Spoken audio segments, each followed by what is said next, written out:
പാടിവാ കാറ്റേ പാടിവാ കാറ്റേ ആയിരം പൂക്കൾ നുള്ളിവാ.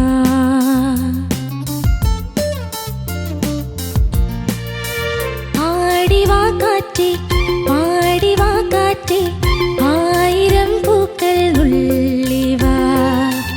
അന്തിപ്പൂമാനം പൊന്നു ഞാലാട്ടും മന്ദാര പൂക്കൾ നുള്ളിവാ. തിരുമുറിവുകളിൽ തൂകും കുളിരമൃതായി തിരുമുറിവുകളിൽ തൂകും കുളിരമൃതായി കരളിൽ നിറയും കളരവമായി പൂങ്കാറ്റേ ലാ ലാ ലാ. ആടിവാ കാറ്റേ പാടിവാ കാറ്റേ ആയിരം പൂക്കൾ നുള്ളിവാ. അന്തിപ്പൂമാനം പൊന്നു മന്ദാര പൂക്കൾ നുള്ളിവാ.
ഏറ്റുപാടും സ്നേഹദേവദൂതേ വരൂ നീ വരൂ.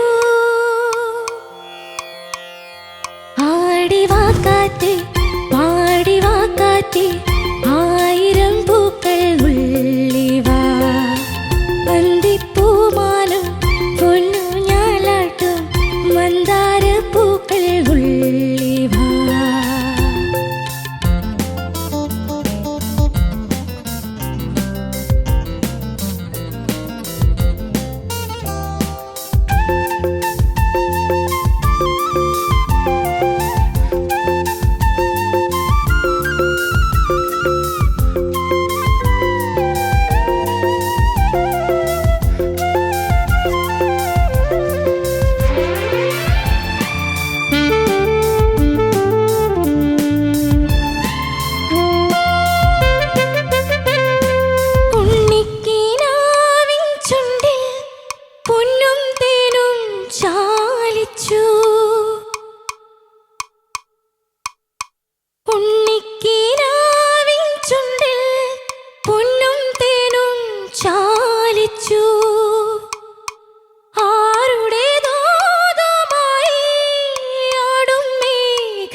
കാറ്റേ ദേവദൂതർ പാടും ഈ വഴി ഈ വഴി.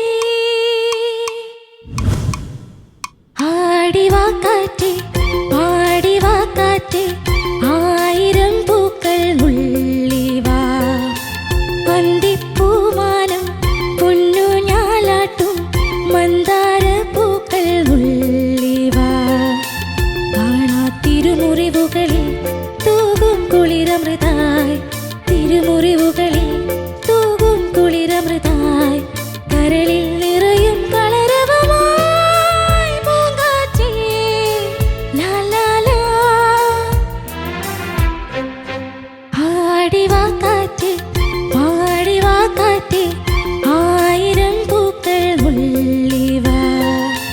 ലാ ലാ ലാ ലാ ലാ ലാ ലാ ലാ ലാ ലാ ലാ ലാ ലാ ലാ. Good good good. ശിവാനി, ചേച്ചി. എങ്ങനെ ഉണ്ടായിരുന്നു ചലഞ്ച് റൗണ്ട്? നല്ല മികച്ച ചലഞ്ചായിരുന്നു ഇത്. നല്ല മികച്ച ഒരു ഇതല്ലേ? എന്നാലും പറ, എക്സ്പീരിയൻസ് പറ. ആദ്യമായിട്ടല്ലേ ഇങ്ങനെ? ആദ്യമായിട്ടാണ്. അതൊരു ഡിഫറെന്റ് എക്സ്പീരിയൻസ് ആണ്. നമ്മള് ബീജിൽ തന്നെയല്ലേ പാടി ശീലമുള്ളൂ. അപ്പൊ ഈ ശ്രുതി വരുമ്പോൾ നമുക്കൊരു എന്താണ്, ഒരു ഫ്ലോട്ടിങ് എഫക്റ്റാ. മറ്റ് ഡിസ്റ്റർബൻസ് അങ്ങനെയല്ല കേട്ടോ പറഞ്ഞത്. മറ്റ് ഡിസ്റ്റർബൻസ് അല്ലെങ്കിലും ശിവാനി, നമ്മളെല്ലാവരും അംഗീകരിക്കുന്ന കാര്യമാണ്, ഇവിടെ പാച്ചും കൂട്ടരും ഇവിടെ എല്ലാവർക്കും ഒരു ഡിസ്റ്റർബൻസ് ആണ്. വേറെ നിവൃത്തിയില്ല. ശ്രുതി മാത്രം മതി. അങ്ങനെ ഒരു ഫീലാണ്, സുഖമാണ്. പറഞ്ഞ സത്യമാണെന്നാ അവള് സമ്മതിച്ചു. അതെ, പക്ഷെ നിന്റെ ശബ്ദം മാത്രം ഇങ്ങനെ കേൾക്കുമ്പോ എങ്ങനെയുണ്ട്? എനിക്കിഷ്ടം എന്റെ സൗണ്ട്. അച്ചോ, സൂപ്പർ, ഗുഡ്. ചോദിക്കാം. ശരത് സർ. ശിവാനി സർ, ഉഗ്ര selection Shivani. Thank you sir. Wonderful song.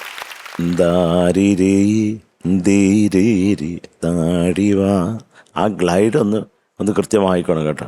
അല്ലെങ്കിൽ അതിൻ്റെ ഇത് ഇങ്ങനെയുള്ള മെലഡീസ് ഒക്കെ പാടുമ്പോൾ അതിൻ്റെ ആ ചെറിയ സംഭവങ്ങളാണ് അതിന് ലൈഫ് തരുന്നത് കേട്ടോ. അത് മനസ്സിലായിക്കോണം ശിവാനി. നന്നായിട്ട് തന്നെ പാടി. പിന്നെ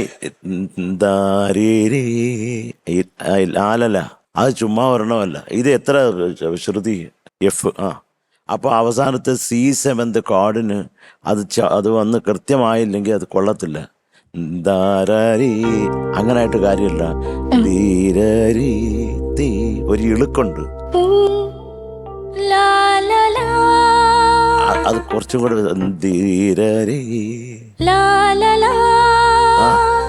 അത് ഞാൻ പറയുന്നത് ആ കോഡ് മനസ്സിലുണ്ടാവണം. അത് എന്താണ് കൃത്യമായിട്ട് നമുക്ക് എങ്ങനെ പാടിയാൽ അത് ഒരു കൃത്യമാകും എന്നുള്ളത് ആ ഒരു ധാരണയും കൂടെ വേണം. പിന്നെ ചെല്ലക്കുറിഞ്ഞി പൂത്തുവാണ്, 2 തായുണ്ട്, പൂതു എന്നാ പാടുന്നത്. ഈ പാട്ടിന്റെ ഒരു പ്രത്യേകത പറയാം. ഇപ്പൊ ജോൺസന്റെ പാട്ടാണിത്. ഇതിലൊരു മ്യൂസിഷ്യൻ, സാധാരണ വേറെ ആർക്കും വായിക്കാത്ത ഒരു മ്യൂസിഷ്യൻ, വളരെ റെയറായിട്ട് അദ്ദേഹം വെളി മ്യൂസിക് ഡയറക്ടേഴ്സിന് വായിച്ചിട്ടുള്ളൂ, ഒരു ഫ്ലൂട്ടിസ്റ്റ്. അദ്ദേഹമാണ് ഇതിന് ഫ്ലൂട്ട് പ്ലേ ചെയ്തേക്കുന്നത്. ആരാന്നറിയാം? ഇല്ല. Napoleon sir. Napoleon sir Raja സാറിന്റെ ഫ്ലൂട്ടിസ്റ്റാണ് കേട്ടോ. അദ്ദേഹം അങ്ങനെ വെളിയിൽ പോയി വായിക്കുന്ന ഒരാളല്ല. അദ്ദേഹമാണ് ഇതിൽ ഫ്ലൂട്ട് വായിച്ചേക്കുന്നത്. ഈ നെപ്പോളിയൻ ആരാണെന്നറിയാമോ? ഒരു പാട്ടുകാരനും കൂടാണ്.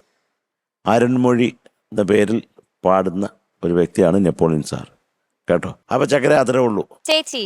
ശിവാനി ചേച്ചി, സുന്ദരിയായിട്ടുണ്ട്. ഒരു റോസാപ്പൂ പോലെ ഇരിക്കുന്നു കാണാൻ. Thank you. ഒരു സ്റ്റൈലിഷ് പാട്ടും കൊണ്ടുവന്നു. ഈ പാട്ട് ജാനകിയമ്മയുടെ വോയിസ്, അമ്മ കൊടുത്തിരിക്കുന്ന ഒരു ഫീല്, ആ കാര്യങ്ങളൊക്കെ ഉണ്ട്. എനിക്ക് മോൾ അസലായിട്ട് പാടി. മോളുടെ ഒരു വോയിസ്, മോളുടെ ഒരു രീതിയിൽ പാടി.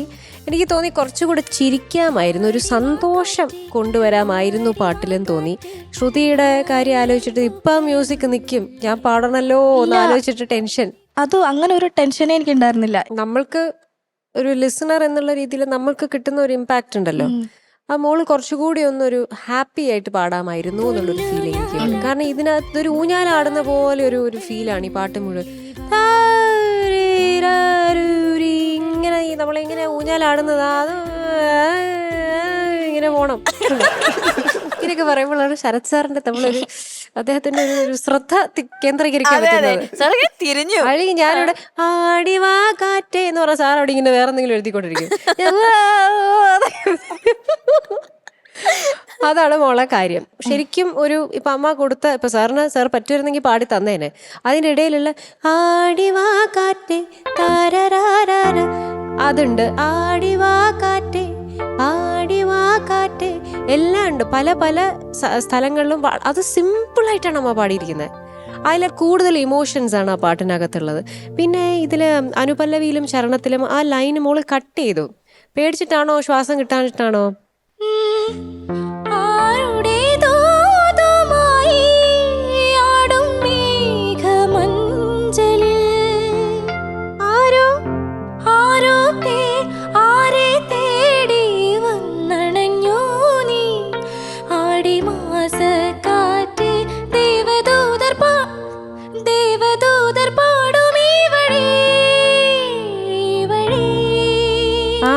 കണക്ഷൻ ഉണ്ട് അവിടെ. അത് 2 സ്ഥലത്തും ആ കണക്ഷൻ പാടിയില്ല. അതൊക്കെ ഒന്ന് മാനേജ് ചെയ്യാൻ പഠിക്കണം. നമ്മൾ വോയിസിൻ്റെ അകത്ത് ഒരു സ്ട്രെങ്ത് കൊണ്ടുവരണം. കാരണം ഇതൊക്കെ നല്ല ത്രോട്ടഡ് ആയിട്ട് പാടണം. അതവിടെ ആ എന്താ പറയുക, അമ്മയുടെ വോയിസ് എത്ര ഓർക്കസ്ട്രേഷൻ ഉണ്ടെങ്കിലും അമ്മയുടെ വോയിസ് ഇങ്ങനെ നല്ല സ്ട്രോങ് ആയിട്ട് നിൽക്കും. ശ്രദ്ധിച്ചിട്ടുണ്ടോ? അപ്പൊ അത് മോൾ അത് കൊണ്ടുവരാൻ ശ്രമിക്കണം. Okay, okay. God bless you. Thank you ചേച്ചി. ചേച്ചി ഷാനിക്ക. കാതർക്കട പുട്ടും മട്ടനും കഴിച്ചിട്ടിരിക്കുക. അതാ കളമശ്ശേരി വളറിയിട്ടുണ്ട്. ഇപ്പം അല്ല നീ ഷാനെ, നീ അത് പറഞ്ഞ സ്ഥിതിക്ക് അതും കൂടെ പറ. എന്നൊന്നാ chicken leg samosa puffs puffs.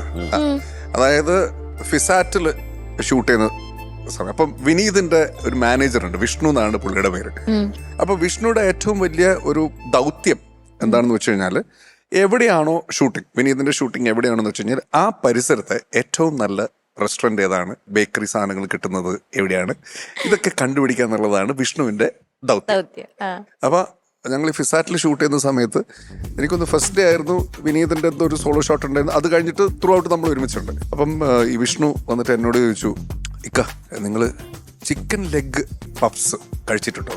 നമ്മൾ ചിക്കൻ ലെഗ് പഫ്സോ? ചിക്കൻ പഫ്സ് കഴിച്ചിട്ടുണ്ട്, വെജ് പഫ്സ് കഴിച്ചിട്ടുണ്ട്, മുട്ട പഫ്സ് കഴിച്ചിട്ടുണ്ട്, ചിക്കൻ ലെഗ് പഫ്സ് എന്താണ്? മേടിച്ചു തരാമെന്ന് പറഞ്ഞിട്ട് ഇവൻ എനിക്കും വിനീതനും ഒക്കെ മേടിച്ചു തന്നു. എൻ്റെ പൊന്നുമോളെ, അതാണ് പഫ്സ്. ഈ ഫിസാറ്റിന്റെ അടുത്ത് മോദി ബേക്കറി എന്ന് പറഞ്ഞൊരു ബേക്കറി ഉണ്ട്. അവിടെ നിങ്ങൾ ആരെങ്കിലും പോയിട്ടുണ്ടോ, കേട്ടിട്ടുണ്ടോ? ഇല്ലല്ലോ. അത് അവിടെ കൊണ്ട് ഇടുന്നതും കാണാം, അത് തീരുന്നതും കാണാം. ബേസിക്കലി ചിക്കൻ ലെഗാണ്, അതിന് ചുറ്റും ആണ് ഈ പഫ്സ് പരിപാടി. അപ്പൊ ചിക്കൻ ലെഗ് കഴിക്കുന്ന പോലെ തന്നെ നമ്മൾ ഈ പഫ്സ് ഇങ്ങനെ എന്ന് പറഞ്ഞിട്ട് കഴിക്കാം. നമ്മള് അത് കഴിച്ചത് മാത്രം ഓർമ്മ ഉണ്ടാകും, പിന്നെ ഇങ്ങനെ ഇരിക്കും. അസാധ്യം, നമ്മളെയൊക്കെ പറഞ്ഞു കൊതിപ്പിച്ചു. അതെ, ഈ പഹയൻ. ഞാൻ എന്തായാലും നെക്സ്റ്റ് ടൈം വരുമ്പോൾ ഞാൻ കൊണ്ടുവരാൻ ശ്രമിക്കാം, അവിടെ ഉണ്ടെങ്കിൽ കൊണ്ടുവരണേ. കൊണ്ടുവരാം. അതെ ഷാൻ, എനിക്കാകെ ഒരൊറ്റ സംശയമേ ഉള്ളൂ. എന്നാ നമ്മളിത് സൂപ്പർ സ്റ്റാർ ആണോ ആനീസ് കിച്ചൺ ആണോ? നിങ്ങളല്ലേ മുട്ട പഫ്സിനെ പറ്റി പറയാൻ പറഞ്ഞത്?